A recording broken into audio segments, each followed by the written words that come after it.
Kalau kita tunggu. Baik, baik.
Baik, Bapak Ibu semuanya, selamat pagi.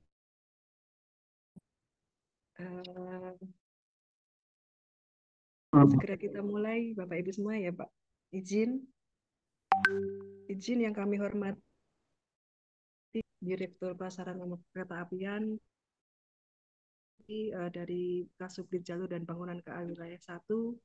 Kemudian yang kami hormati dari 5 Purwokerto KAI, kemudian dari Manajer Jalan dan Jembatan untuk Dap 5 Purwokerto, kemudian PT Pentagrafi Parama KSO dan mitra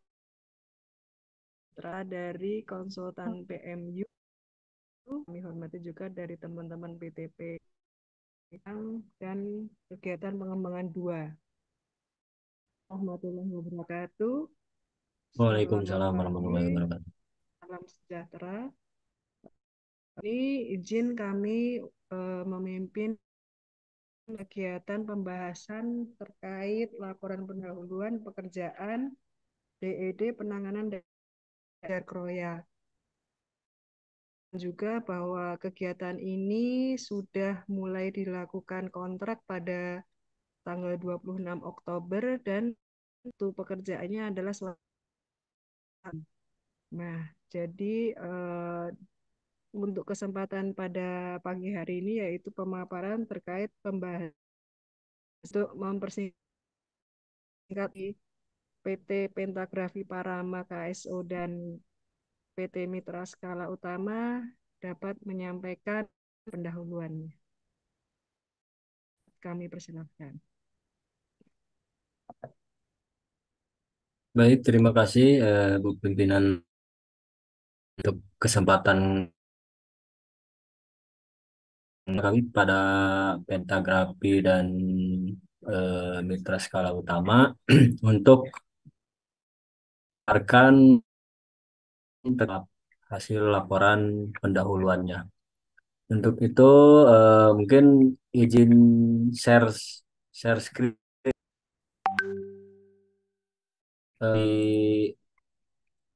diizinkan dulu Bu ininya kalau untuk share screen-nya dari. Oke. Pak Adin,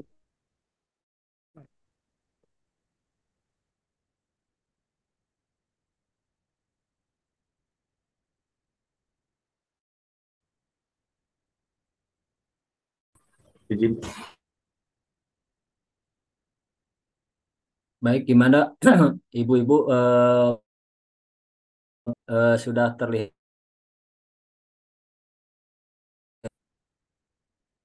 Belum, Bravo.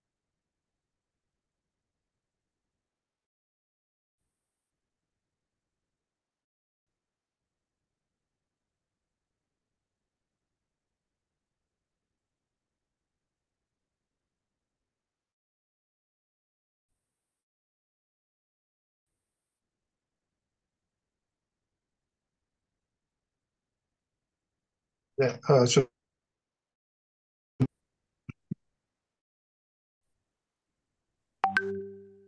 Baik, terima kasih. Untuk pemaparan nanti akan di tim leader kami, ini Recording in progress. Pak Antono.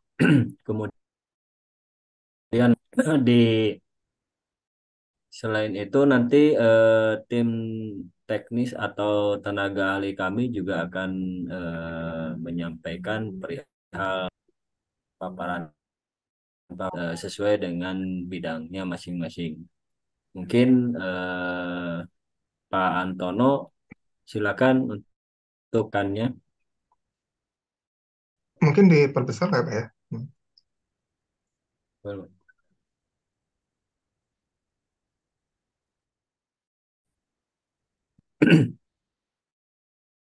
Baik, selamat pagi Bapak Ibu semua. Terima kasih atas kesempatannya. Assalamualaikum warahmatullahi wabarakatuh.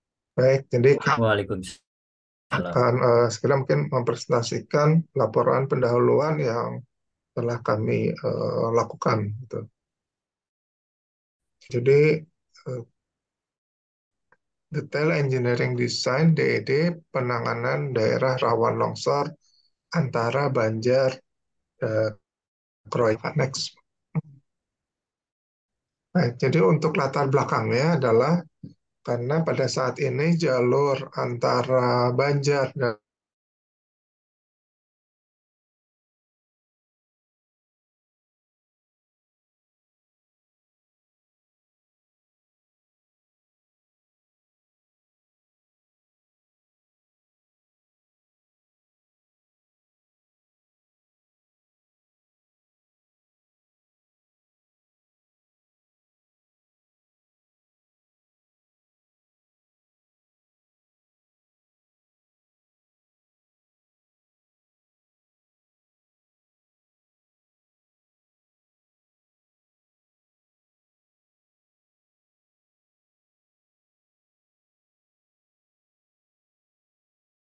Recording in progress.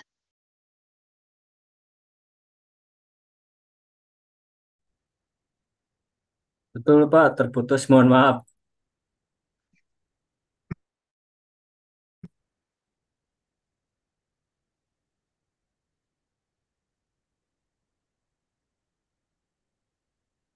ya mungkin ke halaman ya maaf sebelumnya Pak sebelumnya ini halaman sebelumnya ya lanjutkan. Jadi karena hal-hal tersebut maka perlu dilakukan detail engineering design penanganan rawan longsor antara Banjar dan Kroy. Hasil DED ini akan memiliki nilai manfaat untuk sebagai pedoman ya untuk sebagai pedoman dalam pekerjaan penanganan daerah rawan longsor antara Banjar dan Kroya. Next.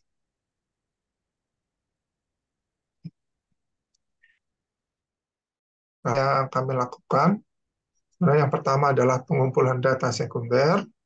Jadi ini adalah pengumpulan data awal baik yang didapat melalui maupun survei pendahuluan di lapangan yang selanjutnya digunakan sebagai gambaran umum terhadap kondisi lapangan dan untuk merencanakan tahap pekerjaan selanjutnya. Yang kedua adalah pengumpulan data primer. Ini kami akan melakukan survei topografi, survei hidrologi. Selanjutnya, berdasarkan data tersebut, kami akan melakukan perancangan teknis.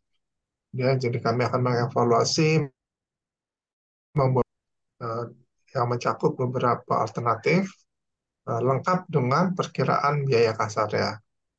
Dan kemudian didiskusikan dengan pemberi. Jadi nanti setelah disepakati alternatif yang paling menguntungkan, penyedia jasa melakukan perhitungan teknis detail, termasuk pembuat detail. Pelaporan yang dilakukan adalah pelaporan pendahuluan yang sekarang dilaksanakan, pelaporan antara, akhir, dan laporan akhir. Lanjutkan. Nah, ini adalah lokasi pekerjaan. Jadi ada lokasi yang berpotensi rawan untuk longsor dan ambles. Yang mungkin di sini ada mulai dari ada kilometer 332 dan sampai yang nomor 13 adalah kilometer 397.200 sampai 397.500. Baik. Jangka waktu pelaksanaan, memang ini hanya 60 hari terhitung sejak dikeluarkannya oleh surat SPMK, yaitu Oktober tahun 2023. Ya. Nah, produk keluaran tadi sudah disampaikan, kami di laporan pendahuluan ini adalah uraian secara umum tentang latar belakang, maksud tujuan, lokasi, waktu pelaksanaan, termasuk pekerjaan, struktur organisasi, tim pelaksana, dan jadwal penugasan, kemudian hasil analisa terhadap studi yang pernah dilaksanakan, dan dari data sekunder yang telah diperoleh, kemudian hasil koordinasi dengan pihak terkait, identifikasi kendala-kendala yang mungkin terjadi, dan rekomendasi ini terhadap hasil survei sekunder, metodologi pelaksanaan pekerjaan, termasuk identifikasi kendala yang mungkin terjadi. Hasil pekerjaan dibuat dalam bentuk bar chart. Jadi ini tahap yang kami lakukan pada saat ini. Next. Nah, untuk metodologi yang kami gunakan di sini adalah mulai pengumpulan data awal, data sekunder maupun survei awal. Setelah itu, berdasarkan data ini, setelah kami buat kajian awal, kami masuk pengumpulan data lapangan. Jadi data primer juga ya. Jadi ada topografi, ada geoteknik, ada kajian hidrologi dan hidrolika, untuk struktur bangunan existing. Nah, berdasarkan data ini, kami akan melakukan analisis dan evaluasi terhadap peta topografi, dukung dan stabilitas tanah, kemudian muka air banjir, dan analisis scoring. Nah, kemudian selanjutnya adalah mendetail atau desain final, yaitu nanti dituangkan dalam bentuk hasilnya adalah gambar desain badan jalan KA, kemudian gambar desain bangunan, gambar desain bangunan pendukung dan atau pelengkap, kemudian dokumen RAB dan Bill of Quantity, RKS. Ya, next.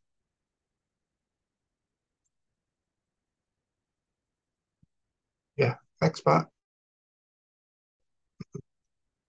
Nah, ini program kerjanya, mungkin yang apa tadi telah dijelaskan secara umum, tapi ini secara detail. PMK, kami mulai melakukan pelaksanaan pekerjaan, ya, kemudian nanti ada draft laporan pendahuluan, sampai pendahuluan yang kami presentasikan pada saat ini. Nah, nanti baru setelah ini, setelah mendapatkan masukan-masukan dari Bapak dan Ibu, sebenarnya membuat draft laporan antara dan akhirnya akan menjadi laporan antara. Jadi meskipun sebenarnya karena waktunya sangat pendek, lebih lanjut melaksanakan pekerjaan di lapangan. Bahkan sebenarnya mungkin sudah siap hampir mendekati laporan antara. Nah, kemudian setelah laporan antara, kami membuat laporan draft final. Kemudian akhirnya adalah laporan final begitu. Ya. Next. Ini adalah bagian organisasi tim pelaksana pekerjaan. Jadi ada direktur, ada tim leader, ya, saya sendiri. Kemudian ada lagi di bawahnya adalah ahli-ahli, yaitu ahli geoteknik, ahli geodesi, ahli gas, ahli jembatan, ahli jalan rel, ahli perkiraan biaya. Nah, tentunya nanti kami akan didukung oleh tim lapangan dan tim laboratorium selain staf pendukung di uh, office, yaitu CAD operator. Ya. Next mungkin. Jadwal waktu pelaksanaan memang ini sekarang ini adalah 2 bulan karena ini waktunya mepet. Ya. Sebenarnya ini akan di sekitar bulan pertama ya, minggu kedua. Tapi kami sebenarnya sudah berjalan terus sehingga mendekati laporan antara. Jadi harga laporan akhir ini bisa tercapai di akhir bulan kedua. Gitu. Next Pak. Oh, mungkin ada.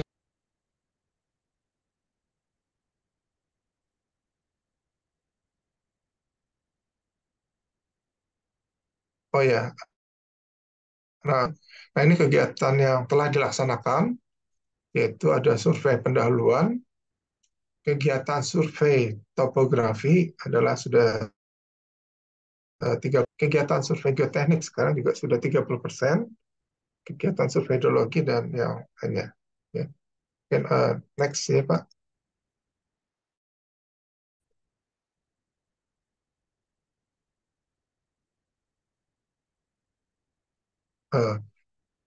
Nah, ini adalah permasalahan yang secara umum yang kami dapat. Jadi nanti akan dijelaskan detailnya oleh para ahli. Ya, jadi secara umum yang pertama adalah sun. Ya, jadi ini yang terjadi itu diakibatkan karena adanya kerusakan gorong-gorong di bawah tubuh baan. Jadi ini contohnya 7 kilometer 72 itu ini terjadi indikasi amblesan yang diakibatkan karena kerusakan gorong-gorongnya. Kemudian yang kedua adalah amblesan yang diakibatkan oleh permasalahan hidrologika sungai. Jadi ini contohnya di titik BH 1461 dan 1462.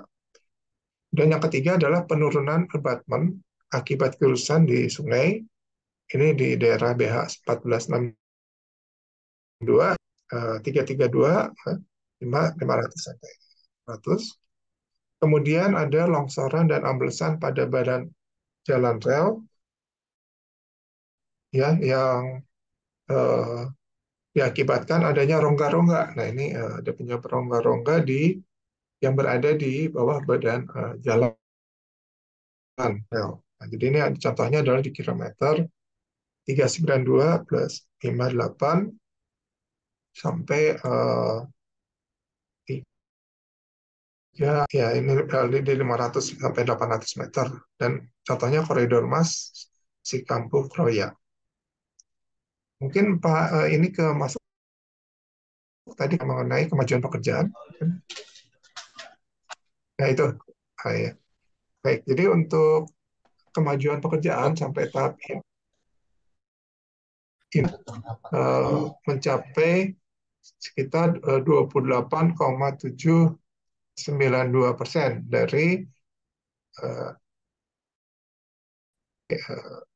harapan gitu. Jadi tapi ini kami kemudian sudah mengejar, sekarang sudah mencapai lebih dari target yang diharuskan. Mungkin itu penjelasan dari saya dahulu. Kemudian nanti ini selanjutnya akan dijelaskan oleh Bapak Joko mengenai hasil survei ya, mungkin begitu ya. Silakan mungkin Pak Joko bisa menjelaskannya. Terima kasih.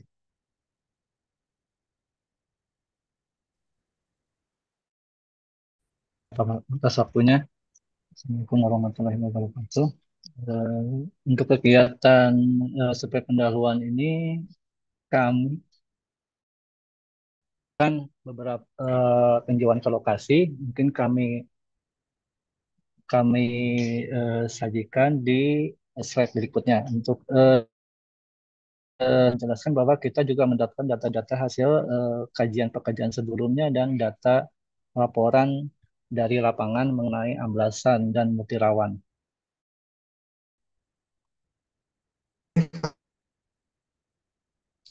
Nah, ini lokasi longsoran di lokasi 1 dan 2. Ini stasiun Melubung Cipari. Ini terdapat titik longsoran, yaitu titik longsoran 1 itu yang di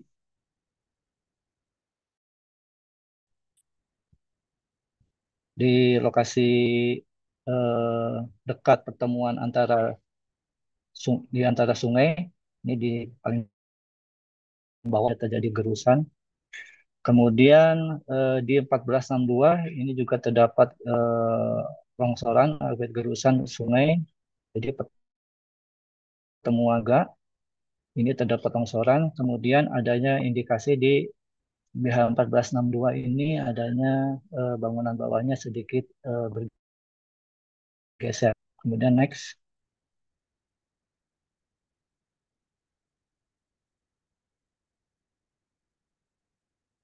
Ini foto ini situasi yang sebelah kiri adalah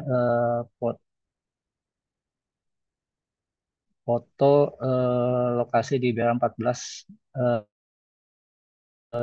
Kemudian di sebelah kanan ini adalah sisi sebelah kanan dari jembatan di BH 1461 di mana ada pertemuan sungai yang dimana jadi gerusan. Next.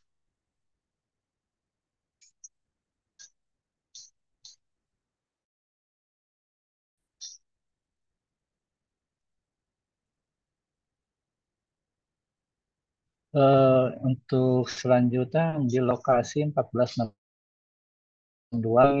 tepatnya di BH 1462 ini ada pertemuan juga, foto yang sebelah pertemuan sungai. Di sini terdapat gerusan juga. Ini ke arah sebelah kanan itu juga ada sungai, saluran samping Tububan.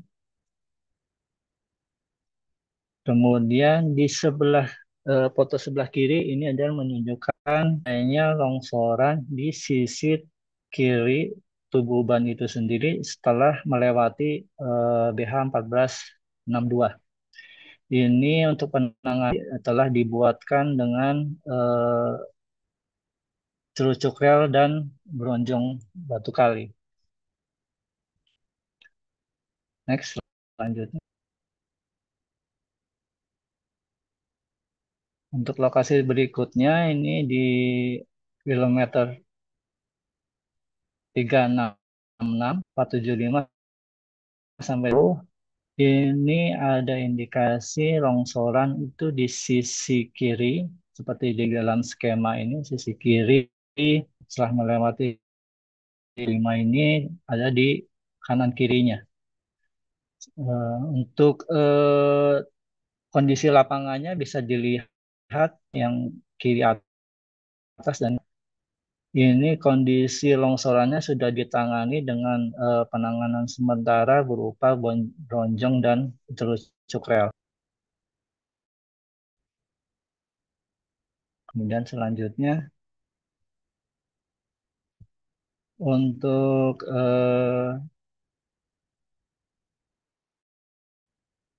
selanjutnya di kilometer 367, 475 dan 367, 700 ini di sebelah kiri perkebunan, kemudian Tububan sekitar 6-8 meter, terus terdapat adanya amblesan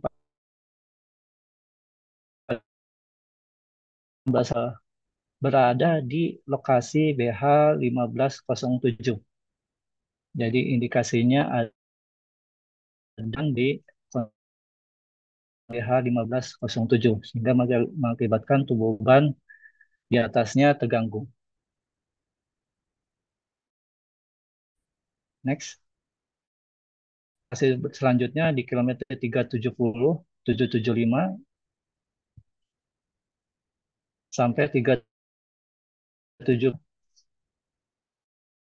Ya, kondisinya di sebelah kiri dan kanan ini adalah lahan perkebunan, kemudian tinggi tubuh ban kurang 5 meter, gugusan pada tubuh ban sebelah kanan jalur, seperti dalam skema ini. Untuk kondisi di lapangan ya, dengan beronjong seperti tampak dalam foto sebelah kiri ini, dua foto ini. Kemudian selanjutnya di kilometer 372 dan 372, 272, 475 ini terdapat amblesan akibat gorong-gorong yang indikasinya pecah. Mungkin ada kerusakan bawahnya. Kemudian di sebelah kiri dan kanan lahan perkebunan dan berbentuk cekungan ke arah 18. Kiri yang bukit ini ada berupa cekungan yang kondisinya bila mana saat kondisi hujan yang arah alir di lokasi BH 1518. Namun kalau kondisinya tertahan sehingga ini mungkin meninggi gitu. Kemudian untuk kondisi bangunan atasnya sendiri ini ada sedikit amblasan akibat kerusakan dari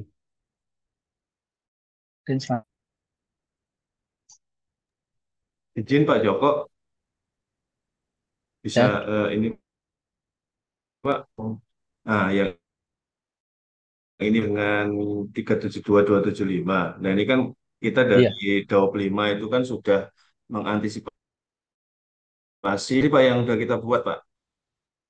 70. 370 Pak, 89. Oh, 370.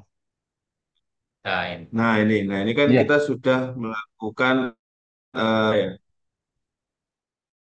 Ini sementara nanti teman-teman dari Balai akan melakukan pengamanan lanjutan supaya lebih itu Pak. Pak, nanti paparan dahulu diselesaikan ya Pak. Nanti ada sesi pertanyaan. Oh, siap Bu, siap. Ya, Bu. Makasih Bu. Terima kasih.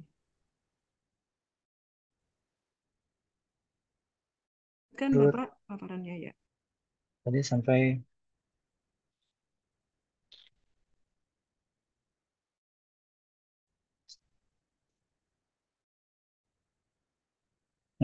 ya, untuk selanjutnya di lokasi 373.975 dan sampai untuk kondisinya sendiri sebelah kiri dan kanan itu berupa lahan perkebunan untuk tinggi tubuh ban 95 meter. Ini terdapat indikasi rawan amblesan pada tubuh ban sebelah sisi selatan dan sebelah kanan. Jadi untuk lokasi silakan dengan BH 1523, namun BH 1523 ini masih berfungsi untuk penanganan amblas kanan ini sudah ditangani dengan berupa bronjong, batu bronjong dengan cerucuk rel. Selanjutnya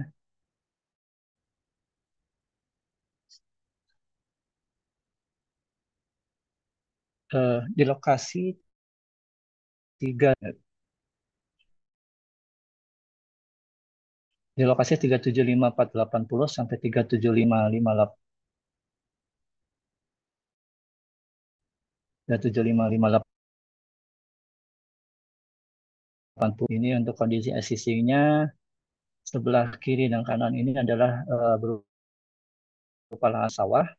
Untuk diri ini berkisar antara 3 sampai 5 meter. Ini terdapat amblasan pada trek mendekati jembatan. Eh, Jembatannya sendiri ini adalah berupa baja bentang 10, 30, dan 10 meter.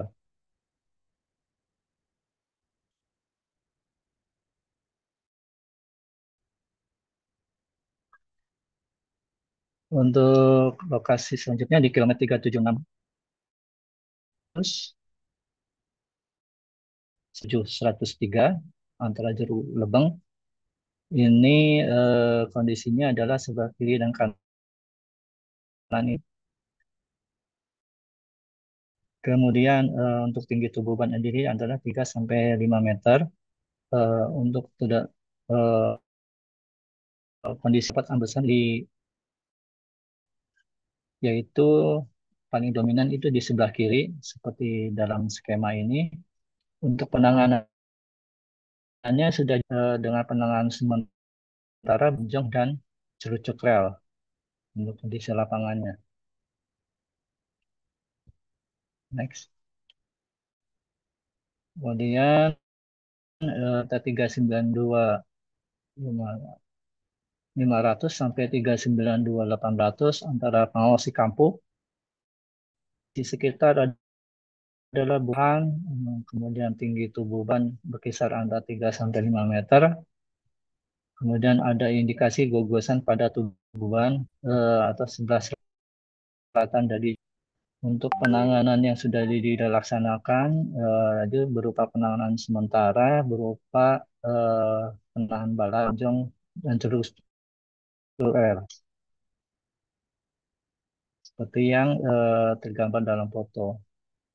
Kemudian selanjutnya di kilometer 393.700 ini kondisinya hampir sama karena berdekatan dengan sebelumnya. Ini kanan kirinya ada berupa sawah. Untuk tinggi tubuh ban kita 3 sampai 5 meter. Ada indikasi goyang pada tubuh ban sebelah kanan. Untuk adanya sebagian sudah menggunakan next.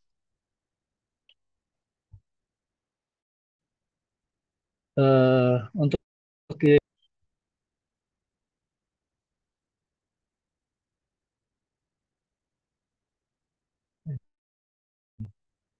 kilometer selanjutnya 94 sampai 394.700 antara Mau Sikampu. Ini kondisi sising adalah lokasi persawahan dan perkebunan. Untuk tinggi tubuh ban sendiri berkisar 3 sampai 5 meter. Indikasi gugusan pada tubuh ban di jalur atau sisi utara dari jalur kereta api. Untuk penanganan yang sudah dilaksanakan adalah dengan penahan longsor berupa celucuk rel. Selanjutnya adalah 397 397.200 sampai 397.500. Ini ya. Ini berada di lokasi daerah persawahan dan perkebunan. Untuk tinggi tubuh ban sendiri berkisar 3 sampai. Kemudian ada gugusan pada tubuh ban sebelah kanan atau sisi selatan dari jalur kereta api seperti yang juga. Kemudian untuk penanganan sementara berupa bronjong, batuk bronjong, dan cucuk rel seperti tersaji dalam foto di atas. Next.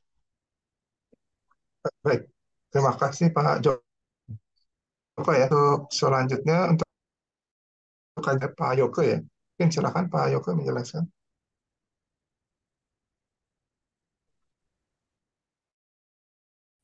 Baik, Pak, terima kasih. Dari hasil survei penilaian awal pendidikan tanah khususnya untuk yang terkait dengan potensi-potensi yang terjadi di masing-masing lokasi pelongsoran Pak. Dari hasil data tanah ini yang kami lakukan kemudian sendiri kemudian SP di mana persetujuan data tersebut akan digunakan sebagai acuan data perluan analisis. Sampai saat ini untuk pekerjaan sudah selesai 100%. Ini saja untuk pekerjaan tahunan yang masih insya Allah di analisis bisa kami lanjutkan. Suaranya dibesarin, Pak. Nggak terdengar. Ayo tes Pak. Cukup jelas belum Pak? Gitu dong. Iya Pak. Jadi sudah selesai 100%, sedangkan juga pekerjaan laboratorium masih dalam proses. Harapannya di akhir minggu ini selesai sehingga kami sudah bisa kajian geotekniknya. Namun sampai saat ini kami sudah melakukan beberapa analisis untuk interpretasi masing-masing data-data. Nextnya harapannya di paparan antara kami sudah dapat beberapa kajian di beberapa alternatif penanganan di masing-masing lokasi seperti itu.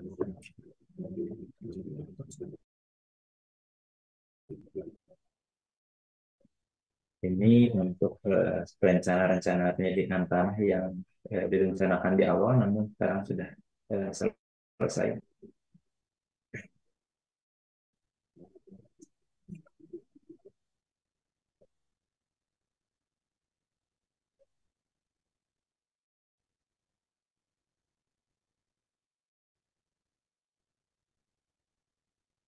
Baik, terima kasih Pak Yoga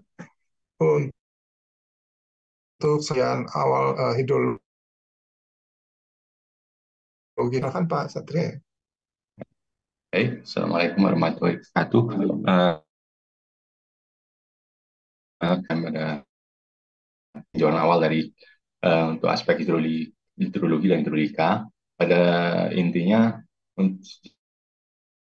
jauh ini, oh ya, sebelumnya jelaskan dulu tahap secara pokok tahap pengumpulan data, melebihi inventarisasi di lapangan kemarin terkait dengan masalah hang di lapangan, tinjauan awal dari sisi aspek hidrolika atau di dalamnya adalah pengumpulan data banjir, kemudian morfologi sungai dan sebagainya yang terkait. Mengarahkan tim survei topografi dan pemetaan, kemudian tahap investasi dan pengendalian banjir existing, kemudian jika ada tahap lain menentukan debit rencana, kemudian trase saluran, kemudian yang utamanya adalah evaluasi apakah bangunan seperti gorong-gorong atau saluran drainase sudah bisa menampung debit banjir rencana. Kemudian adalah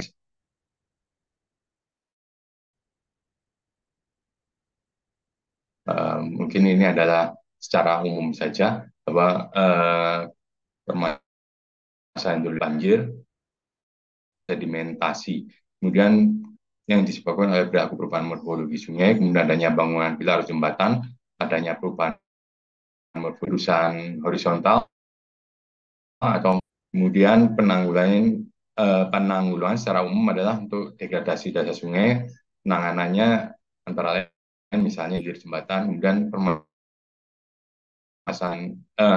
pemasangan grip atau pengarah arus aliran, kemudian gerusan, jadi dan lain sebagainya.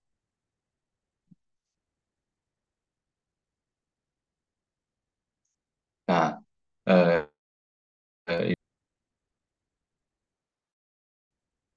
hidrolika, tinjauan hidrolika existing untuk bangunan lokasi 332 plus 5/6. Di sini pada waktu kita survei Jadi di sini adalah ada kurangnya penambahan sayap di sini dan sebenarnya nanti di belakang saya jelaskan untuk masalah dengan hidrologi spesifik. Jadi di sini secara umum saluran pembuang dari irigasi, kemudian di sini adalah sungai, kemudian pH 462 ini. Nah, yang dijelaskan Pak Joko tadi ini adalah permasalahan di sayap karena jadinya ketika di saluran irigasi ini naik, jadi aliran sungai yang di sini tertahan di hulunya, jadi timbullah mengusulkan untuk perpanjangan ini antara lain perpanjangan sayap dari pertemuan atau muara ini saluran karena ini adalah terjadi gerusan di sini. Kemudian adanya di sini ada pengaman sungai yang di sini gerusan-gerusan menyebabkan keruntuhan karena adanya backwater di sini, jadi air tertahan gerusan horizontal dan mengkiri dari di hulu pH 1462. Kemudian dalam muka air tertinggi di sampai Deksak di sini ini muka air tertinggi, tapi muka air tertinggi di sini adalah muka air ketika air tertahan untuk keluar dari sini lagi untuk hidrologinya. Next.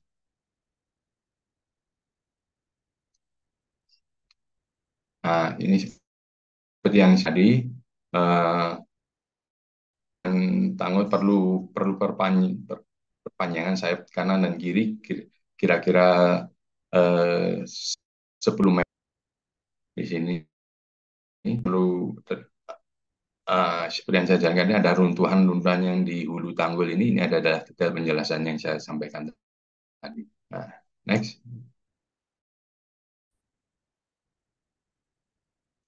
Kemudian ini adalah permasalahan di lokasi 6 atau KM3. Nah, kan areal timbungan yang memotong lembah atau area cekungan yang menyerupai bidang mangkok besar dan berantai itu menyebabkan terbagi dua arah atau inlet di sini dan sisi selatan atau outlet di sini.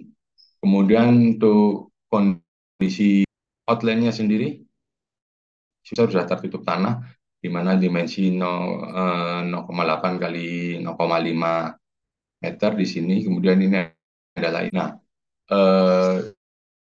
kan yang ini berupa saluran zaman Belanda dibangunnya ini, jadi timbul karena mungkin sudah amblesan itu karena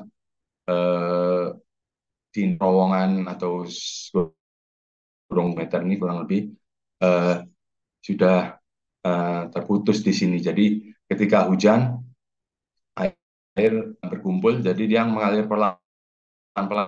Nah, sebenarnya sudah ada alur sungai di sini, tetapi karena air keluarnya sedikit-sedikit, jangkauan di sini adalah di lahan kosong gitu.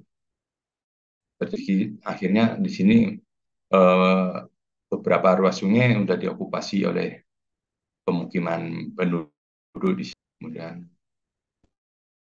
next. Ini ada kesemutan areanya seluas 15,1 hektar. Nah, kemudian untuk masukan ya, pertama kita harus evaluasi dari hidrologi dan sisi hidrolikanya, apakah dengan dimensi existing sekarang kita pertahankan. Kemudian kemudian yang utamanya ada apakah terasa awal itu kan, kemudian apakah ada semacam saluran gendong ke arah kiri atau ke arah barat atau ke arah timurnya. Nah, ini tidak memungkinkan karena itu semacam cekung. Jadi sedapat mungkin kita akan mempertahankan atau trase awal dari next. Nah, ini adalah KM 367. Cuman di sini tidak terjadi keruntuhan atau di pipa baja di sini ada dua existingnya. Tadi awalnya satu, tapi kemudian ditambah dua waktu penanganan ambles di penahan balas sampai dengan di sekitar rel di sini, jalur relnya di sini. Untuk outletnya sendiri, untuk salurannya sendiri, kita hanya perlu pada dasarnya hanya perlu untuk catchment-nya cukup 3,2 hektar aja air hujan di sini untuk dialirkan ke sisi outletnya, ke sisi selatannya. Kemudian alternatif mungkin adalah memperkuat dulu apakah dimensi atau inlet ukuran dari saluran atau gorong-gorong itu sudah memenuhi syarat untuk mengalirkan debit banjir rencana. Dan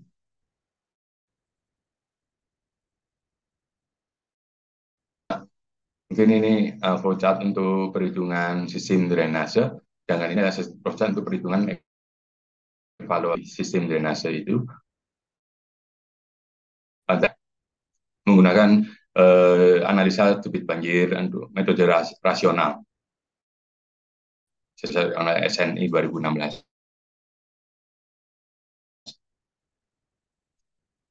Nah, ini yang kegiatan yang sudah kita lakukan.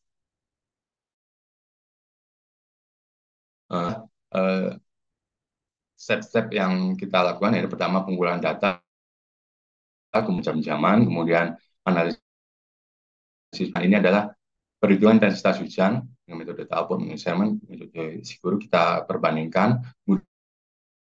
Dan untuk hujannya sendiri adalah di 1-2 kita mengambil data dari stasiun curah hujan BPP Pegadingan. Persyaratan utamanya adalah satu punggung atau satu hamparan dari catchment area ini. Kalaupun tidak ada, kita tetap stasiun yang terdekat. Jadi di sini kita ambil adalah jaraknya sekitar 5-6 kilo. Jadi sudah cukup dekat dan cukup mewakili lokasi yang kita tinjau dari sampai hidrolikanya.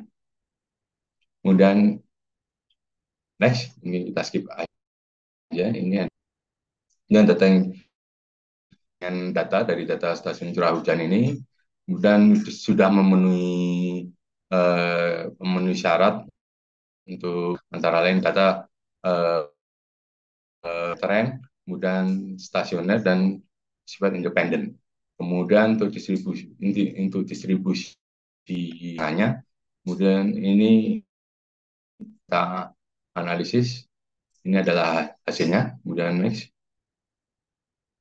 dengan beberapa metode untuk yang distribusi untuk dari yang hasil curah hujan rancangan tadi, di mana untuk kita menggunakan metode distribusi gambar nomor 2%, untuk lokasi 6 adalah metode gambar.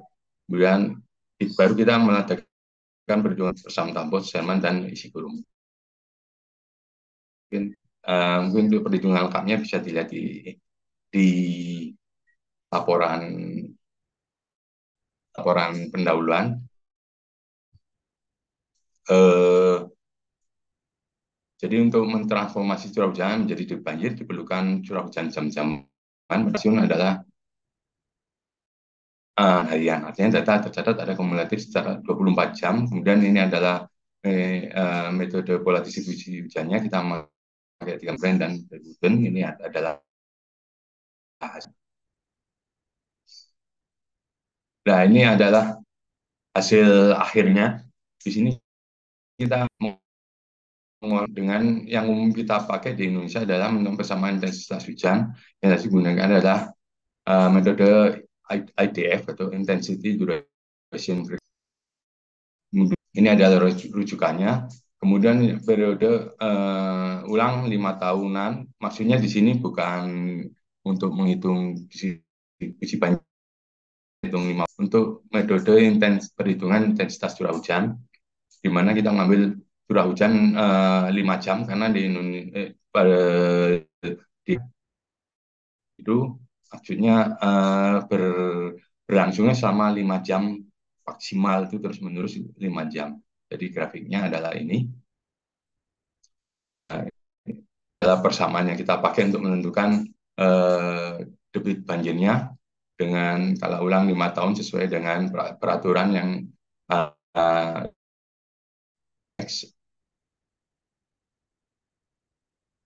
nah, kemudian untuk metode yang digunakan adalah yang seperti berdasarkan untuk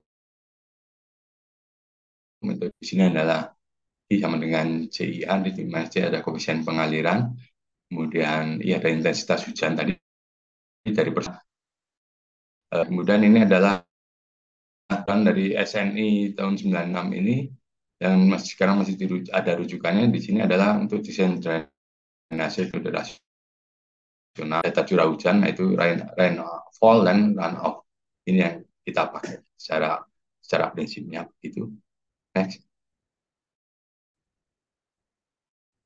Ini untuk resume dari perhitungan banjir rencana dari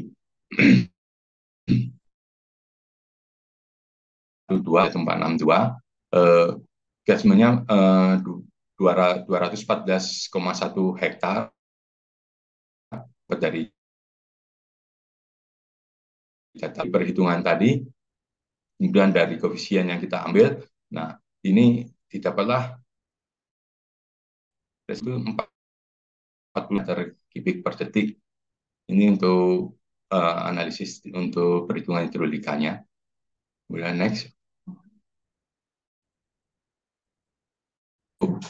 Debit rencana untuk lokasi 4 karena catchment-nya kecil yang 3,2 hektar tadi,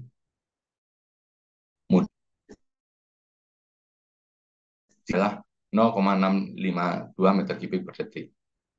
Kemudian next.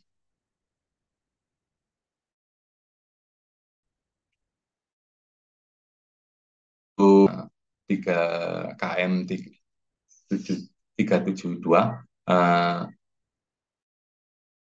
di 15,1 hektar, kemudian diperoleh angka perhitungan debit banjir rencananya adalah 3,178 meter detik.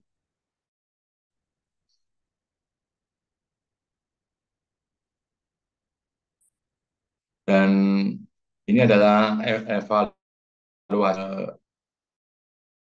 existing untuk lokasi 6, di mana untuk lokasi 6 ini dari hasil survei investigasi dari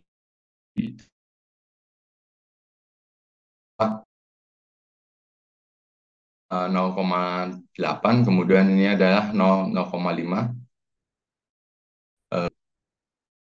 Kemudian kita analisis untuk ininya, bahwa untuk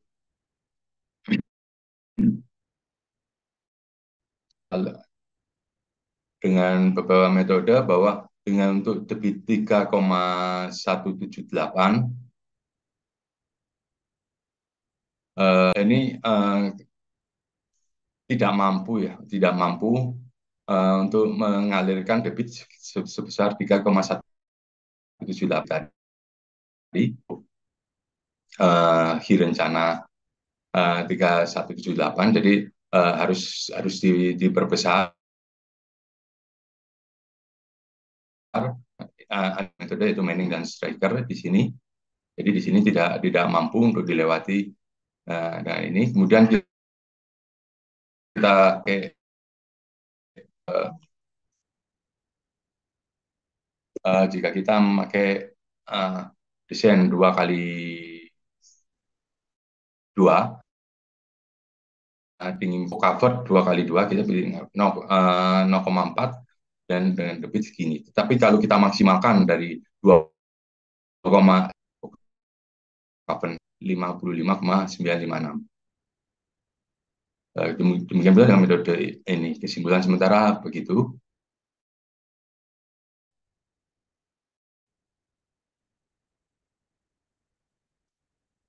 Sedangkan ini adalah untuk justifikasi kenapa kita usulkan dengan yang sama, karena dari hasil penelusuran dari tim Topo diperoleh bahwa alur sungai masih ada di kemudian sekitar satu meteran.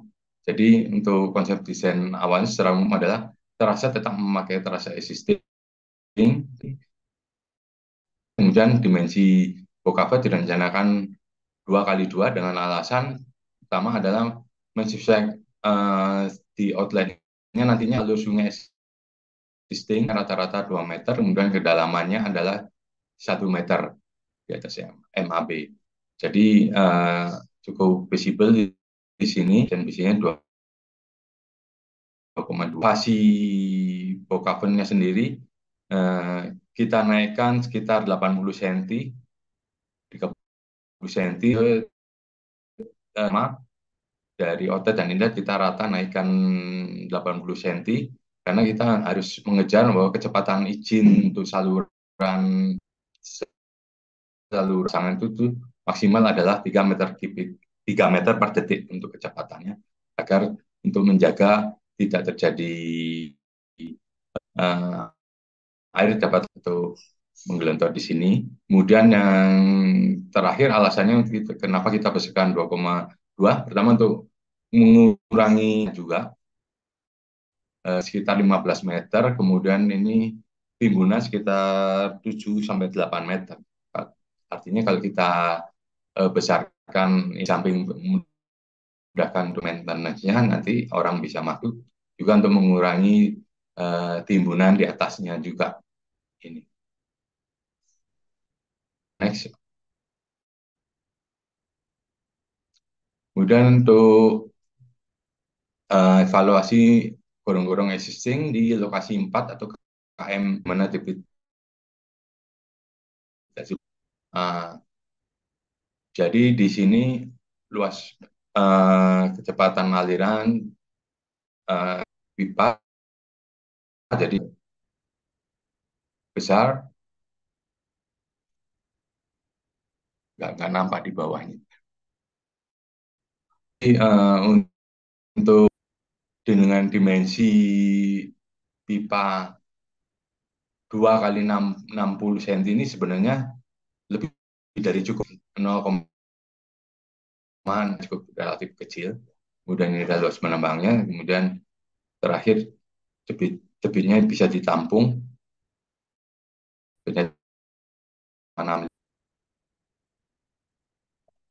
Next, Pak.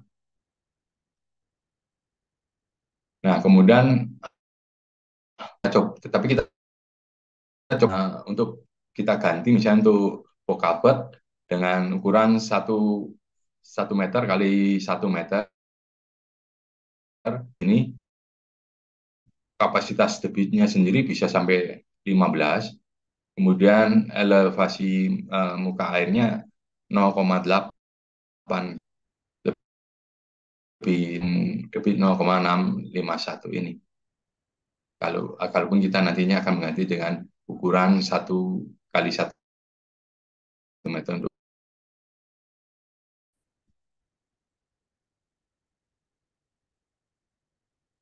Nah, ini untuk dari BH 1461 atau lokasi 1 di sini adalah existingnya adalah bokavet 2 kali dengan bokavet di sini dengan debit 46,895 ini kan Eh, jadi untuk debit existing bisa menampung dengan elevasi hanya 1, kemudian apabila terjadi banjir di sini ditunjukkan di sini muka muka air banjirnya MAB posisi di sini jadi sama jadi debit banjir di sini. Tetapi di box covernya sendiri masih ada dengan 2 kali 2 meter ini muka air hanya 1,6, jadi masih ada jagaan sekitar 40 sampai 50 saya masih bisa mengalirnya, tidak perlu di, di, dibesarkan lagi ini untuk lokasi di satu box covernya sudah cukup untuk menampung debit Hi50. Next.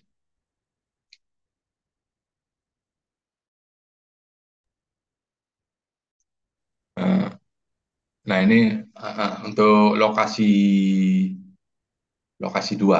Nah untuk lokasinya 4 sama dengan tadi 46,895 meter kubik per detik. Kemudian kondisi apabila terisi penuh ini 20 dengan H2,3 di sini, sedangkan yang ada kan 2,8, jadi bisa menampung 4 maksimum. Dengan debit 46,895 ini hanya 1,27 dan ini juga terkalibrasi juga banjir tadi dari. Tetapi di sini kan ada dengan saluran tegak 3, kali 2,8 meter saluran tegaknya. Nah, ada usulan untuk diganti dengan mungkin ini juga pangkal turun di sebelah sisi kiri, dari kiri ini udah turun, makanya mungkin akan diganti dengan ukuran meter di sini. Nah, 6 kali 2 meter ini tentunya karena dia lebih rendah 2,8 kali 3, jadi dia dapat menampung debit 98,2669 masih cukup. Kemudian dengan debit 10 dia juga masih cukup juga untuk lebih dari cukup dengan ketinggian sangat, jadi ada tinggi jagaan sesuai dengan peraturan yang berlaku. Mungkin sementara ini yang bisa saya sampaikan, Pak. Nah, selanjutnya Pak Tim Leader. Terima kasih Pak Satria. Baik, jadi Bapak Ibu, ini kami mencoba merekap. Kami mencoba apa yang kami akan kerjakan ya sebenarnya setelah tahap pendahuluan. Jadi kita bisa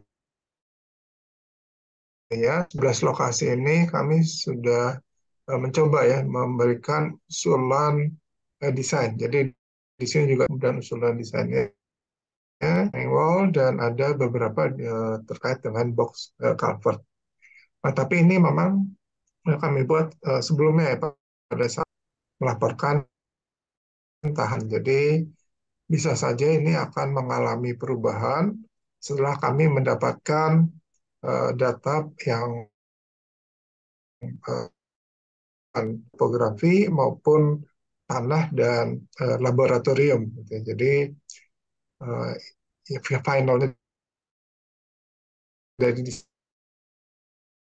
seluruh gitu. Next. Nah ini adalah rencana kerja ya. Sebenarnya kalau di sini kami pada saat itu masih melanjutkan pekerjaan survei topografi dan penggambaran. Nah tapi ini sekarang sudah selesai. Kemudian melanjutkan pekerja dan laboratorium. Nah ini juga sebenarnya pada saat ini kondisinya untuk yang di penelitian di tanahnya memang menunggu hasil gitu. kemudian melakukan evaluasi analisis data terhadap informasi yang telah di ya, dan kemudian nanti detail engineering design. Baik, dan ya selanjutnya kan kami adalah laporan antara. Baik, Bapak dan Ibu, mungkin ini yang dapat kami sampaikan. Terima kasih. Assalamualaikum warahmatullahi wabarakatuh. Kami kembalikan ke Pak. Ya,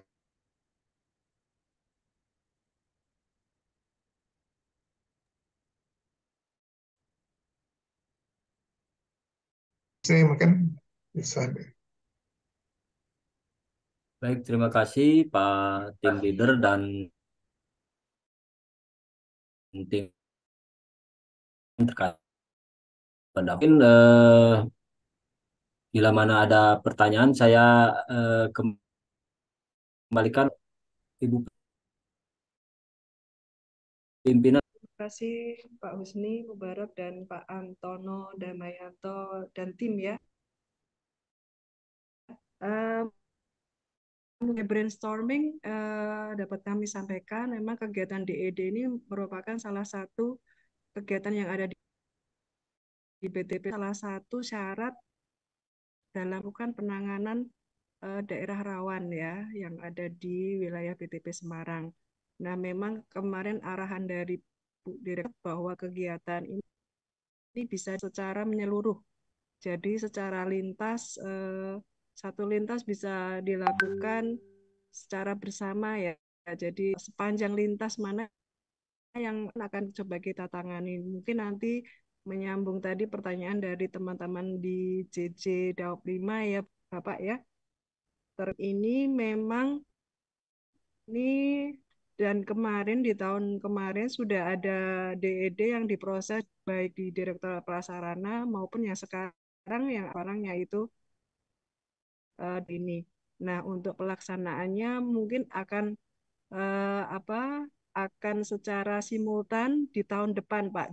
Jadi 4 besok kita kegiatan penanganan untuk daerah rawan, terutama yang sudah tercover DED-nya di tahun sebelumnya. Contohnya di BH 10102 kan di pekerjaan konstruksinya di 2024. Nah, untuk kegiatan yang keterkaitan desain kita usulkan di tahun berikutnya Pak, mungkin di tahun 2025 ya. Jadi ini memang cukup krusial kehidupan kita saat ini karena untuk pekerjaan kita ke depan. Nah, tadi sudah disampaikan oleh bapak-bapak dari konsultan ya, mohon untuk masukkan masih para peserta rapat yang lain ya. Mungkin sedikit tadi saya merangkum bahwa kegiatan ini dilaksanakan selama ya Pak, dan kemudian kegiatan yaitu laporan pendahuluan, laporan antara ya, dan kemudian nanti laporan menuju akhir mungkin yang dipaparkan mendekati laporan antara ya Pak, karena sudah ada sedikit perhitungan-perhitungan ya. Mungkin nanti akan ditambahkan dengan hasil lab tadi yang next.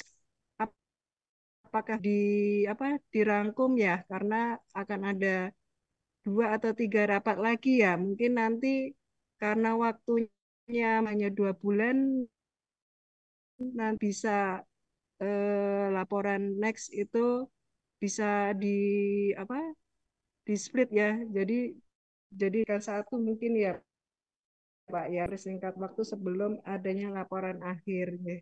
Mungkin juga masukan dari kami karena ini saya lihat bahwa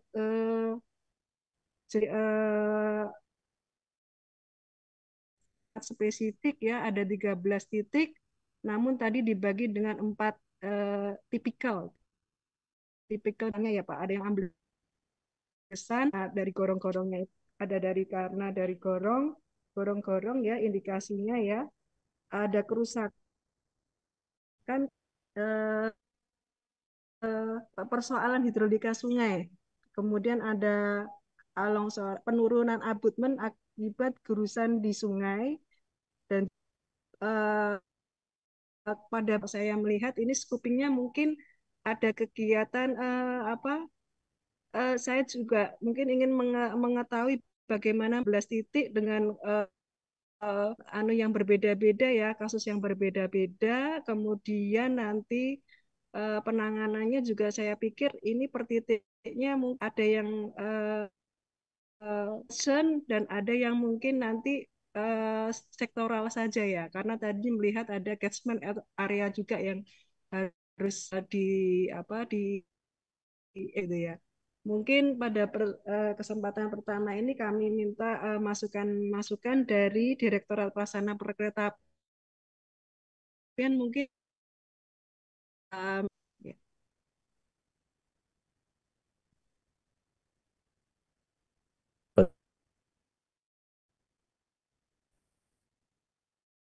Ya, dari Direktorat Prasarana, apakah ada masukan terkait DED untuk Banjarkroya ini?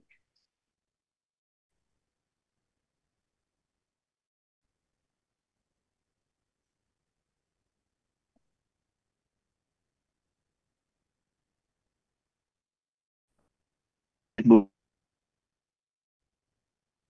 Ya, suaranya putus-putus, Mas Hairil atau siapa ya?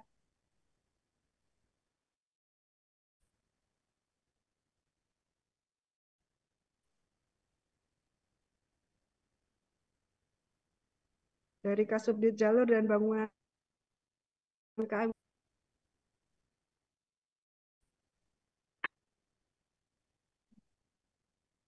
Oh, ya. Apakah Izin Bu Pimpinan. oh, baik, dipersilahkan.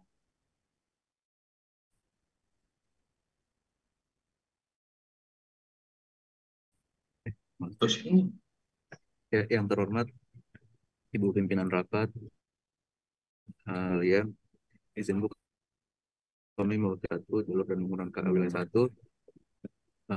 Benar Bu yang dikatakan baru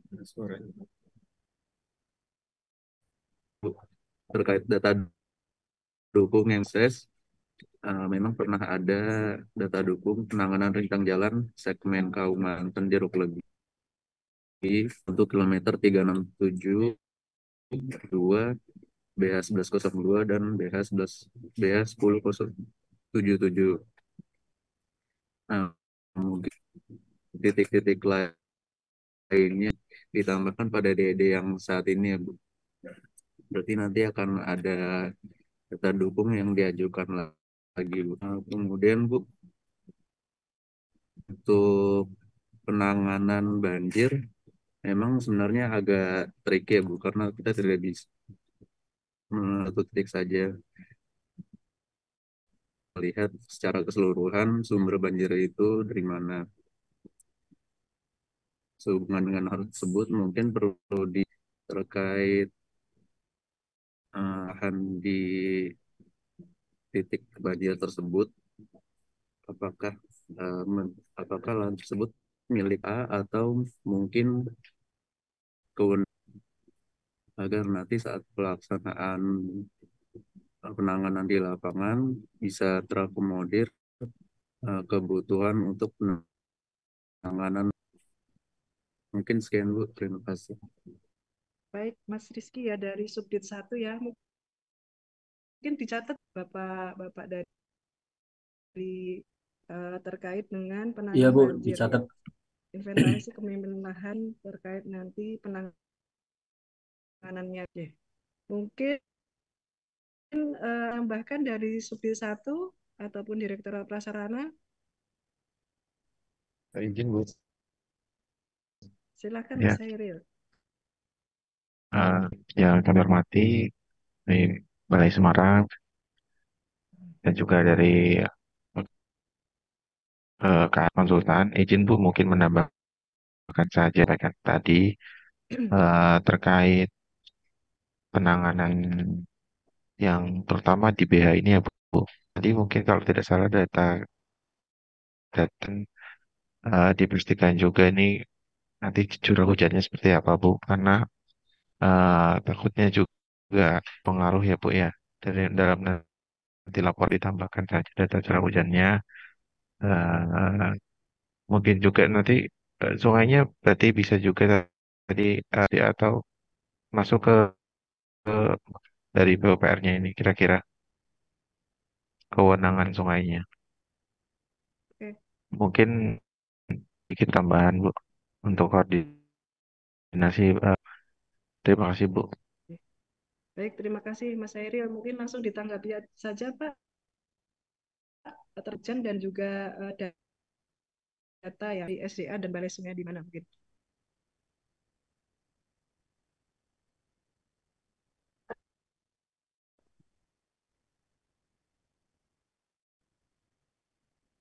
Tadi Pak Satria ya? Oke, Ya, Pak Satria. izin Pak Pak, Satria, betul Bu.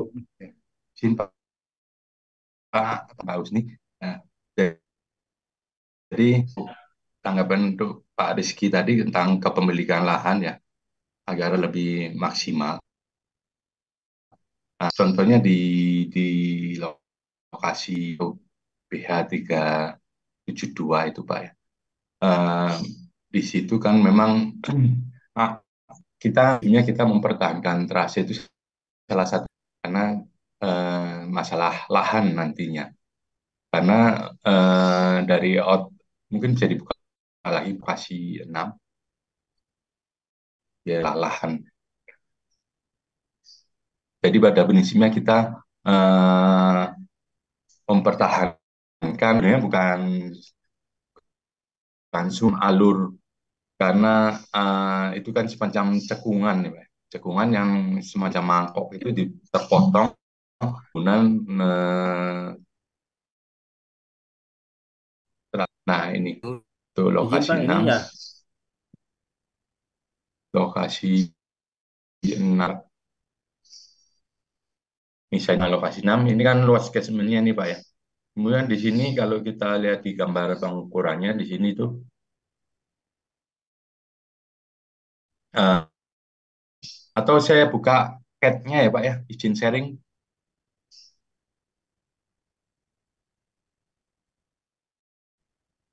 Pak Usni izin Silakan share. Pak. Ya, silahkan ditutup dulu Pak Husni, mungkin yang Bapak. Izin mungkin ada tanya lain terkait sungai ya atau data hujan mungkin kita kumpulkan dulu ya Pak ya, biar nanti Oke, oke. sekaligus sepertinya ya ini sepertinya nah Oke. cukup Oke, baik. Intinya, baik Bu, kalau gitu saya singkat aja. Jadi untuk kepemilikan lahan, secara prinsip kita mempertahankan karena untuk dari peraturan sendiri itu sebenarnya bukan semacam sungai yang resmi ya, itu semacam sungai mungkin enggak Ordo 3 tidak. Jadi kewenangannya di tingkat pemerintah kota atau Pemda ya. Jadi itu hanya semacam alur untuk pembuangan air hujan. Nah, eh, makanya karena fungsi fungsi jadi dari waktu kita studi awal kemarin memang tidak nampak itu karena sudah sebagian sudah jadi halaman. Tapi setelah tim tim Topo turun, kemudian dia mengadakan ini langsung buka jalan gitu, baru kelihatan tuh ada gitu. Nah, nantinya kita tahankan itu. Jadi saya pikir itu tidak akan jadi masalah karena kita kembalikan lagi sungainya ya. Karena di outlet nanti kita usulkan ada semangunan untuk pengamanan tanggul baik di outlet maupun di inletnya sekitar 50 meter itu kemarin sampai dengan ketemu muka air banjirnya karena yang terkait atau tanggul yang pertama untuk masalah lahan. Kemudian untuk yang pemalahan yang berikutnya di lokasi 1 2 itu kan kenapa belum ada jawaban kenapa bangunan sayap bangunan itu tidak diteruskan sampai ke saluran pembuang di irigasi itu kan itu tanggung sekali itu tinggal kanan kirinya kenapa tidak diterusin. Nah, itu mungkin kaitannya dengan kepemilikan lahan dari irigasi ya PU kenapa waktu itu tidak tidak tetapi pada waktu kan kita koordinasi dengan JJ ya waktu itu ya Pak Usni ya. Jadi ternyata emang belum ada jawaban apakah itu bisa diteruskan 10 meter itu. Sedangkan kalau di sisi hulunya sih kayaknya tidak ada masalah. Kemudian hujan memang belum kita jadikan laporan, kita jadikan lampiran di laporan. Kita dapat dari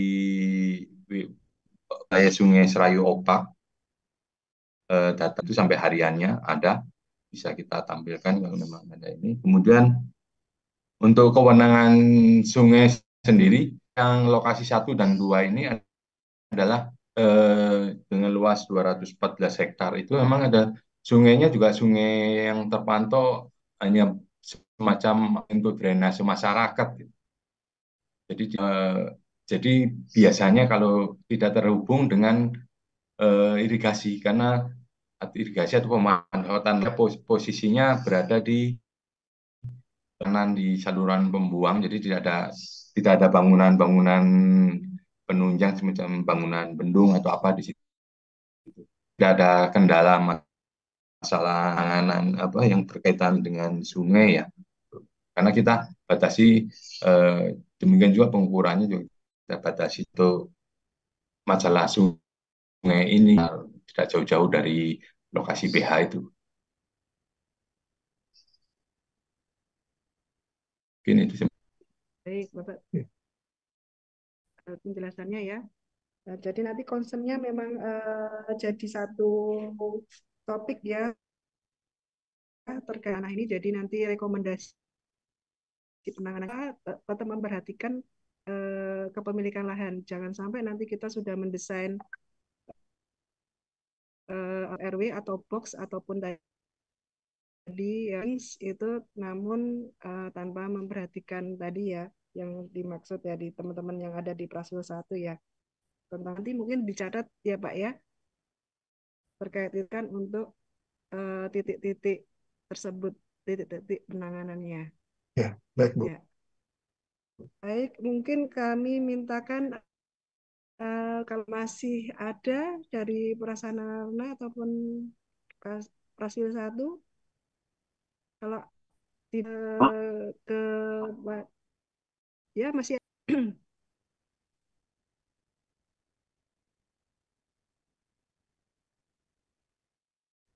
kalau tidak ada kami mintakan masukan dari Bapak dari Daop 5. Dipersilahkan Pak. Terima kasih Bu dengan Bapak Muji Bu, maaf ya terkait Siap, dari DID yang sudah dilakukan oleh teman-teman. Tadi ada kurang lebih 13 titik. Ya, betul. Dari 13 titik ini mungkin ini yang merupakan titik-titik yang memang dengan ya Bu. Cuman ingin saya tanyakan Bu, kemarin ada peninjauan lokasi daerah longsor ya di wilayah Meluwung Cipari ya kan. Tepatnya itu di 333 plus 7/9.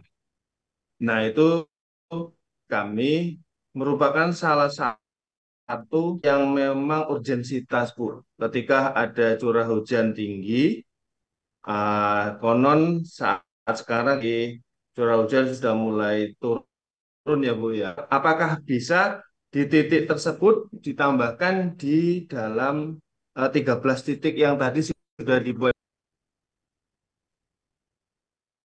Kemudian tadi kan itu dari beberapa titik ya, diantaranya yang sudah ada kita perbaikan sementara, nanti akan dipermanen lebih itu ya Bu ya. Ya, mungkin nanti kita tunggu rekomendasinya Pak. Ya, saya hanya penambahan itu saja sih Bu, karena titik yang urgensitas dari catatan kami sepertinya itu ada persamaan dengan teman-teman yang melakukan DID. Terima kasih Bu. Assalamualaikum warahmatullahi wabarakatuh. Waalaikumsalam warahmatullahi wabarakatuh. Baik, Bapak Muji ya. Nanti Kak akan masukkan untuk titik ini ya Pak ya. Kami belum bisa memberikan jawaban. Nanti ini concern dari Daop 5 ya Pak ya, sekaligus masih dalam satu lintas ya Pak ya.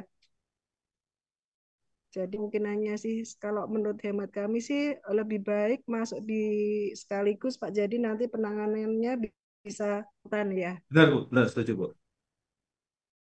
Ya. Baik, mungkin dari teman-teman DAOP yang lain apakah ada masukan? Izin Bu Oh ya, Irul Bu. silahkan Pak Bebek. Iya, makasih sebelumnya Bu pimpinan rapat. Tadi ada mohon izin Pak NJJ, perkenalkan Irul Pak. Baru maaf belum pernah Belum Pak, juga Pak. 2 minggu Pak. Iya Pak, salam kenal di Zoom ya Pak ya. Ya. Ini Pak Muji, tadi KM-nya KM berapa Pak? KM yang tadi Bapak bilang longsor? 337 Persewung Cipari. Oh Pak, baik. Masih Izin Pak, mungkin ya mungkin bisa sekalian juga Pak, mumpung ada Bekasi ini 2 titik longsor di luar ini ya, sedikit longsor lagi. Yang satu yang terkait di jembatan BH 1509 sama di ini yang agak lupa yang longsor di desa Cilongkrang apa ya Pak, yang longsor dari jalan raya. Nah, itu termasuk lokasinya Pak, yang orang ke 333 itu ke Desa Cilongkrang Pak. Jadi posisi tanah longsor yang dari Abel, akhirnya tanah yang samping jalan rel itu imbasnya ke jalan rel gitu loh Pak. Baik, baik. Mungkin izin benar titiknya yang itu di kajian kami kayaknya nggak cukup Pak, karena attachment area yang di KM 33 itu agak sedikit luas. Nah, mungkin ini izin Bu kasih untuk dari selanjutnya aktif ya Bu ya. Takutnya kalau nggak secepat-cepat ditangani nanti akan berakibat fatal di kemudian hari. Situasi anomali cuaca pada saat tidak menentu Bu. Mohon izin Bu. Oke, Mas Irul berarti nggak bisa masuk di Izin Bu, nggak bisa Bu. Ini yang waktu saya buat nota dinas laporan ke balai terkait dengan KM 33 ini.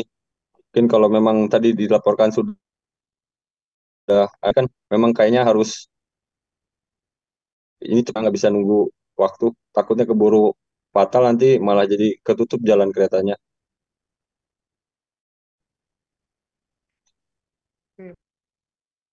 Oke ya, nanti kita catat sebagai top ini ya, top prioritas ya. Ya.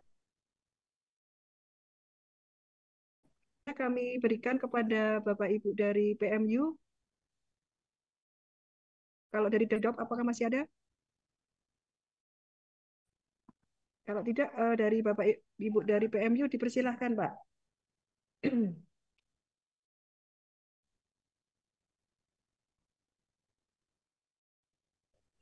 Baik Bu Rizka, mohon izin Bu dari tenaga ahli geoteknik PMU Bu. Ya, baik Pak. Untuk Pak Husni Pak, kalau tadi yang kami tangkap ya ada 13 titik rawan. Sebentar Pak. Saya kira seperti ini, kita coba memberikan saran Pak ya untuk menyempurnakan kembali.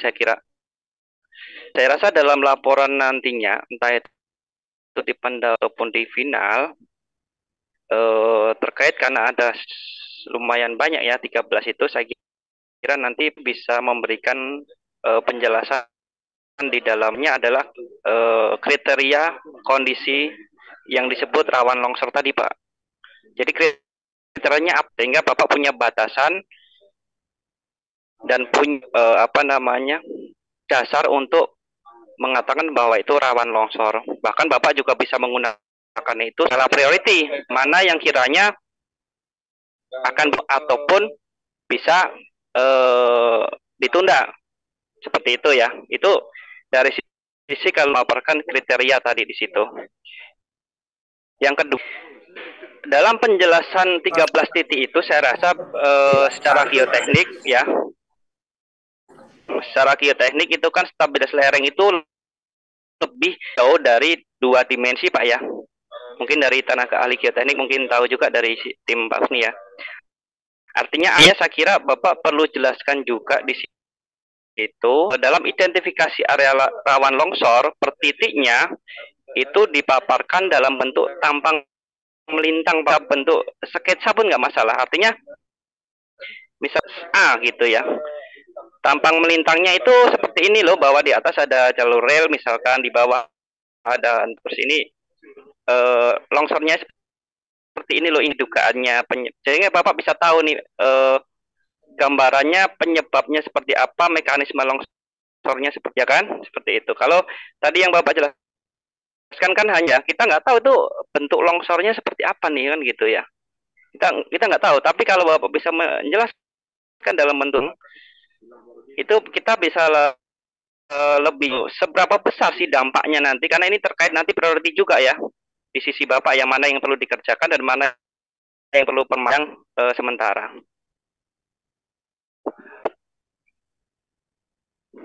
Saya rasa mungkin 2 poin itu Pak dari sisi kami dari PMU, sehingga dalam 13 jelas bisa dipertanggungjawabkan dengan pasti gitu, dengan jelas gitu Pak. Kalau ada kriteria, batasan dan tampang melintang dari yang disebut rawan longsor tadi gitu. Itu aja Bu Rizka, terima kasih Bu. Terima kasih Pak Ferianto ya dari tenaga ahli geoteknik. Mungkin ada sedikit mau ditanggapi Pak, boleh? Termasuk nanti bicara terkait kriteria daerah rawan longsor, termasuk nanti dapat di peta masih bab 1 apakah ditunda atau silakan. Baik Bapak Ibu, izin menanggapi Bu. Terima kasih atas masukan dan saran ya Pak. Jadinya memang betul untuk analisis geoteknik itu akan dilakukan dalam analisis 2 dimensi, yang mana output itu kita dapat mengetahui bidang longsornya seperti apa sih. Intinya atas masukan Bapak nanti kami akan coba sketkan Pak seberapa besar bidang longsor yang kemungkinan akan terjadi di masing-masing lokasi, sehingga di situ dapat diinventarisir lokasi-lokasi mana yang kritis dan berat seperti itu. Terima kasih Pak. Kalau boleh tahu Pak Yoga, ini nanti pakai aplikasi ya Pak ya? Iya Ibu, pakai aplikasi menggunakan bukan ProgScience Lite. Menggunakan Praxis ya. Oke. Ya baik Pak. Jadi memang kenapa gini kriteria itu penting saya rasa, karena tadi ya titik-titik itu ada yang sebenarnya sudah ada penanganan gitu ya. Jadi biar jelas nih, tapi masih disebut rawan longsor nih. Sehingga saya kira si kriteria itu sangat penting nanti di laporan ya, sehingga meskipun di area itu, tapi memang mungkin secara menjawabkan bahwa itu memang perlu misalkan perkuatan atau sebagainya, mungkin itu Pak. Jadi saya tekankan di situ ya Pak ya, di yang Bapak sebut sebagai rawan longsor. Baik Pak, izin menanggapi Pak terkait dengan kriteria perencanaan itu kami mengacu ke PM 60 Pak dokumen. Jadi memang kalau misalnya kita mengacu ke PM 60 itu kriteria yang dikatakan aman itu bisa mendapatkan nilai faktor keamanan 1,5 Pak. Nah, dari hasil kami dapat itu memang di bawah 1,5 Pak, yang mana lereng di bawah 1,5 itu kami kategorikan sebagai lereng yang kritis. Lereng yang di bawah nilai faktor keamanan di bawah 1 itu sudah failure atau memang dia sudah terjadi longsor. Jadi walaupun memang sudah ditangani kritis Pak, seperti itu.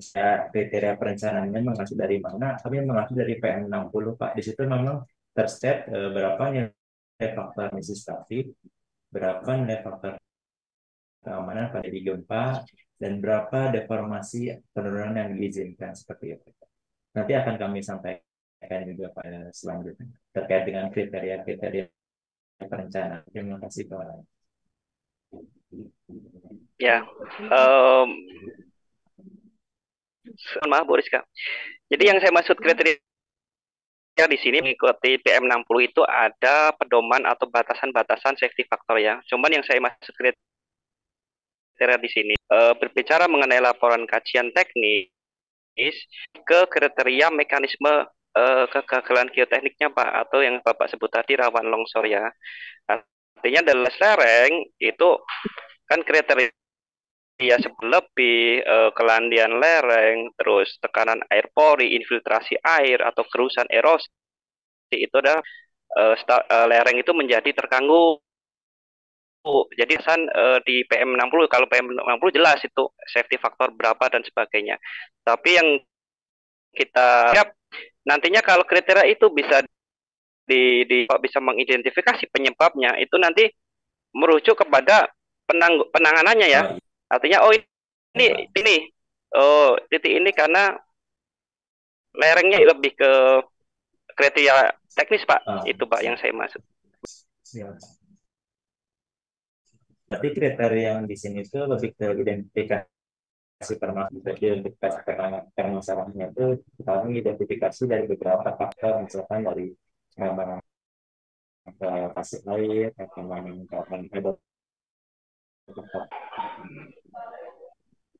Benar Pak. Jadi kalau Bapak tahu penyebabnya air, Bapak kan melandaikan lereng misalkan, kan beda itu. Iya. Kan gitu penanganannya itu. Terima kasih Pak. Baik, terima kasih banyak Pak atas masukan. Baik. Terima kasih. Bisa diperjelas di laporan selanjutnya ya Pak ya? Iya, baik Bu.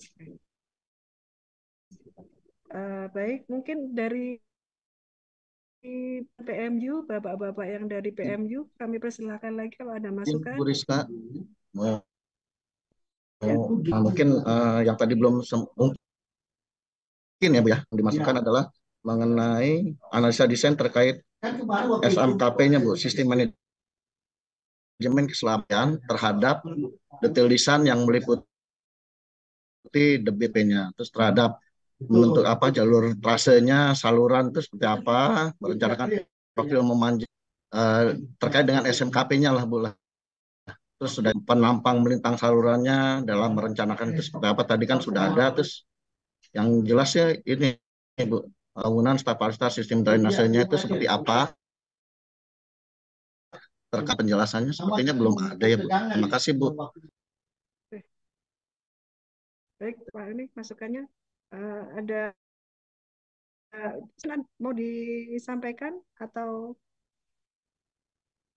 dari... Ya Bu, ya memang SMK sampaikan Pak, karena di kerangka acuan kerja juga SMKP nanti masuk, jadi begitu. Nanti akan kami sampaikan laporan selanjutnya terkait SMKP. Karena jeda waktunya, izin Pak Husni, kan cuma 2 minggu kan, kalau nggak salah minggu keempat Bapak tadi di tabel tadi sampai tidak dicantumkan gitu Pak, karena kan dari segi keselamatan kereta api.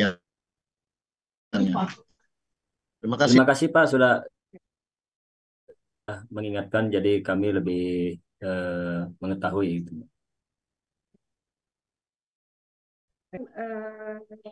Dari PMU apakah memberikan masukan? Pak Herwanto apakah hadir?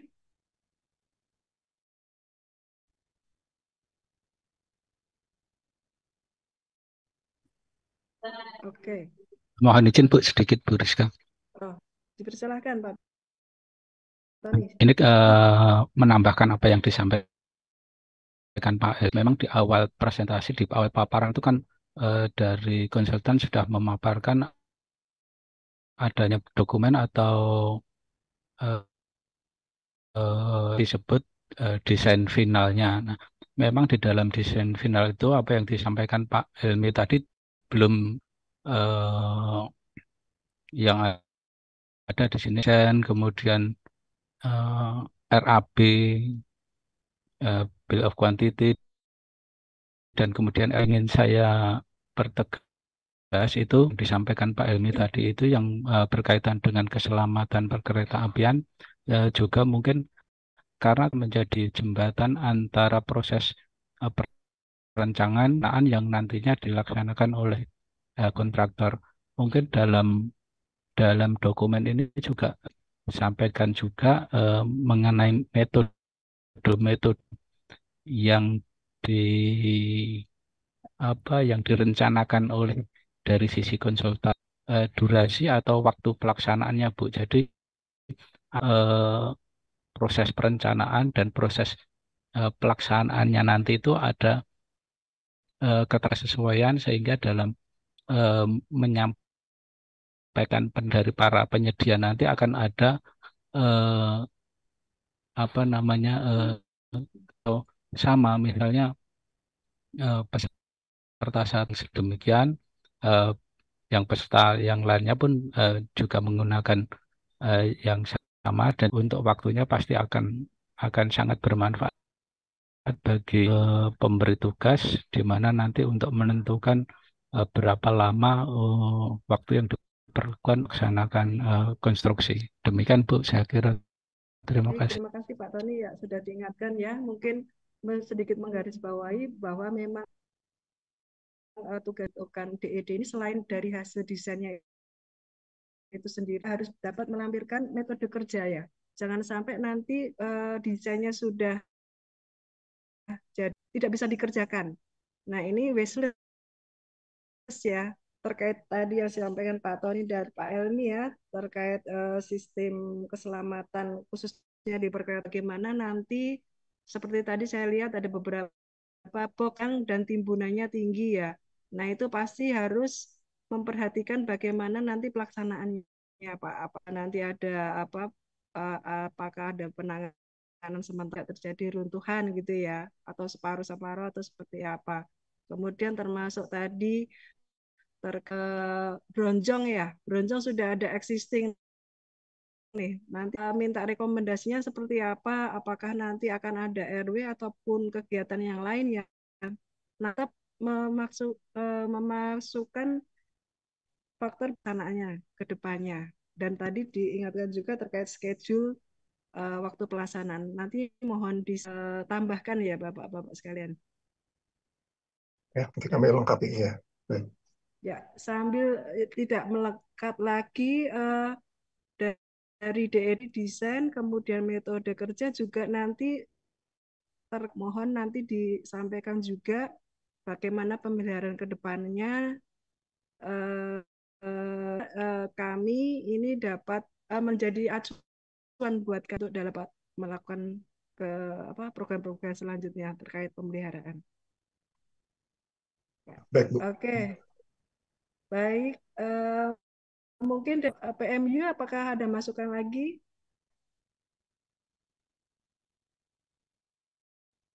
Ada mungkin dari teman-teman KP Arang.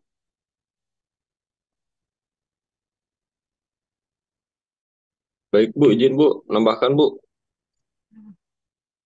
Oke. Untuk kerjaan ini mungkin nanti akan diagendakan untuk kunjung kegiatannya ada di minggu kedua Desember. Minggu kedua Desember diagendakan. Oke. Minggu depannya lagi ya? Minggu depannya lagi. Nah, terus terkait tadi sedikit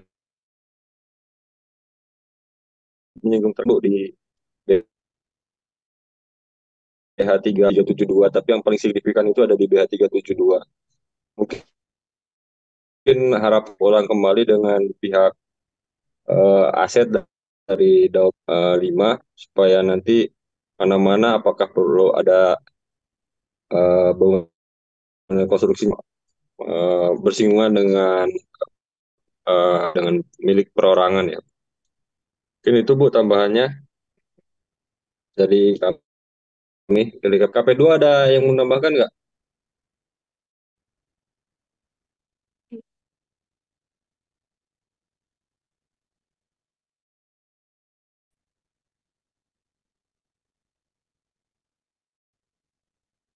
Oke, sementara gitu Bu, cukup Bu dari kami KP2. Terima kasih. Oke, baik, terima kasih Rul ya untuk jadwal kunjungannya.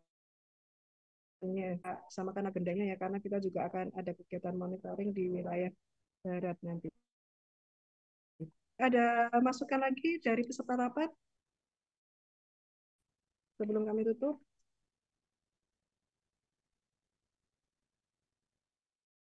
Ya, ini atau 3 kali laporan ya?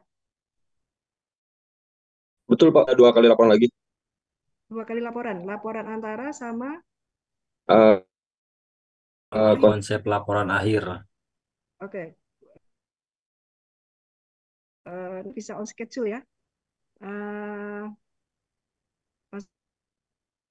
Maksudnya waktu sekitar 1 bulan ya. 1 bulan. Ya, pas nih 28 November berakhir di 28 Desember ya. Nanti dalam waktu 1 minggu ke depan dan 2 minggu ke depan ya, nanti akan ada 2 pertemuan lagi ya berarti ya. Nanti Iya Bu. oke, baik. Sebelum saya tutup sekali lagi, apakah berikan masukan? izin Bu, tambahan lagi Bu. Mohon maaf nih kelewat satu tadi. Untuk teman-teman konsul dengan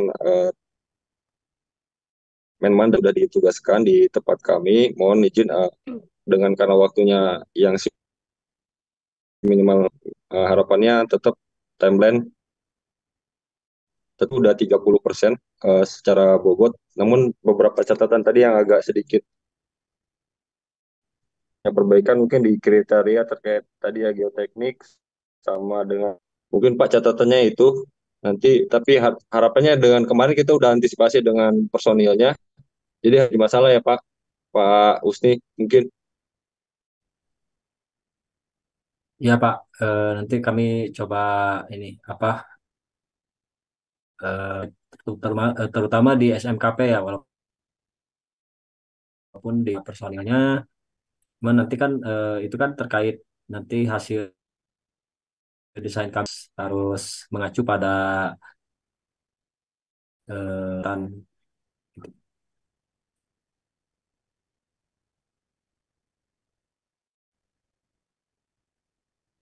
Oke, terima kasih tadi Sirul ya. Terima kasih juga Pak Husni sudah memberikan tanggapan ya. Paling Bu ada pertanyaan ini Pak, kalau kita sekitar 2 atau kali lagi ya untuk pertemuan untuk pembahasan laporan antara sama kalau memungkinkan mepet sekali ya, sekitar 1 bulan lagi ya kemungkinan laporan laporan 1 bulan harus selesai ini kan, apakah misalnya pembahasan disatukan gitu? Tidak diperkenankan Pak Usni, tetap tetap sesuai Harus bertahap ya. kita memang ini karena Siap. proyeknya DD-nya ini mau langsung kita pakai 2024 2025, jadi harapannya ini langsung kita dapat aplikasikan, nggak mau ada ya gitu Pak. Iya, ya. Ya, mengerti. Mudah-mudahan kami di minggu ini melaporkan sekaligus merevisi laporan pendahulu, sekaligus menyampaikan laporan antaranya di ini. Laboratorium kami selesai. Kalau di tahap selanjutnya kami langsung menyampaikan eh, permohonan pembahasan, mungkin di schedule minggu depannya lagi ada pembahasan dan langsung konsep laporan akhir. Nggak apa-apa Pak Usni, di submit aja. Kunjungan lapangan juga berbarengan harusnya sama laporan antara. Ya. Baik, mungkin sudah cukup ya. Sambil Iya, ini Bu. ya, sambil berjalan sedikit apa ya, kalau yang di DD sebelah itu paket Bandung Bondowoso ya. Tapi tetap kita mohonkan untuk di sini bisa tetap terpenuhi ya Pak ya. Acuan kami untuk kegiatan ke depan dan kami harapkan bahwa hasilnya itu terkonfirmasi dan apa akuntabilitasnya dapat kita mohonkan untuk benar-benar dapat dimaksimalkan segala upaya nih. Kita bantuannya begitu ya Pak ya. Baik, Bu. Ya. Baik, mungkin karena sudah cukup siang, ya materinya sudah cukup ya, sudah cukup terpenuhi. Nanti kami izin menutup rapat pada pagi hari ini, sehingga apabila ada kesalahan dari kami mohonkan maaf. Taufik walhidayah. Wassalamualaikum warahmatullahi wabarakatuh. Terima kasih Bapak-Bapak, Ibu sekalian. Waalaikumsalam. Terima kasih Bu Kasih.